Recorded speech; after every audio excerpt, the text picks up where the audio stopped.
Sunod ka din, Rambo.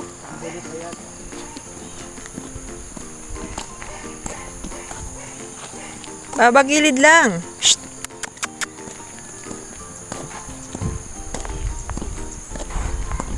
Kukuha tayo guys ng gabi. Dahil magsisigang tayo guys ng baboy. Fresh from the garden.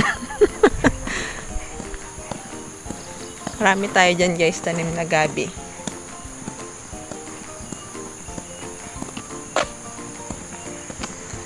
Ayan na guys, ang gabi. Dito? Kaya magkuha. Tadan. Yan, kuha tayo dyan guys.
So, papalambutin lang natin guys yung buto-buto dito sa labas.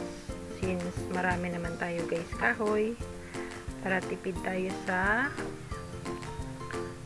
fuel. Dahil na andito tayo guys sa probinsya. Kaya, yan. Dyan natin guys palambutin yung ating pork buto-buto. So, bago ko guys nilagay yung karne, ay isinabay ko na dyan guys yung asin para magkaroon na siya guys ng lasa.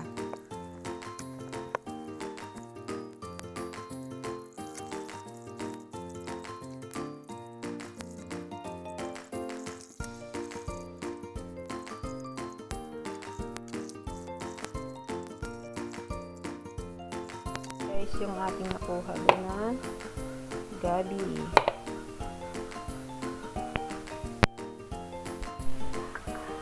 Kulo na yan guys, kaya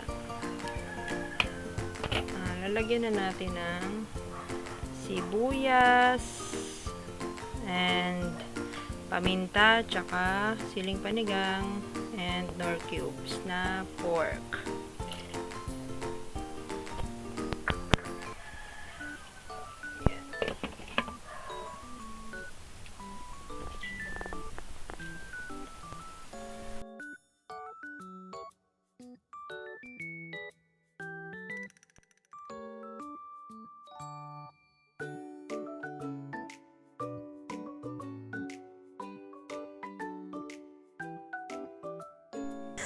Sa pampaasim naman guys, ay gumamit lamang ako dyan ng kalamansi dahil yun din ang available dito sa farm. Depende din sa inyo kung gaano karami ang gusto nyong gamitin na kalamansi. Depende sa panlasa nyo kung gaano kaasim yung gagawin nyong sinigang.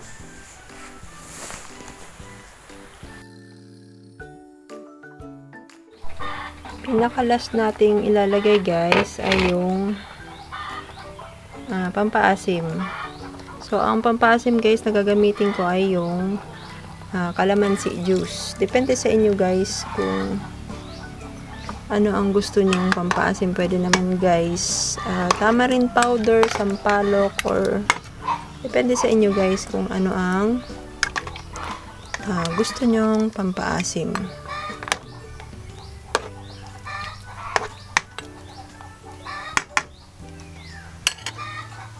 Antayin lang natin guys kumulo and kakain na tayo.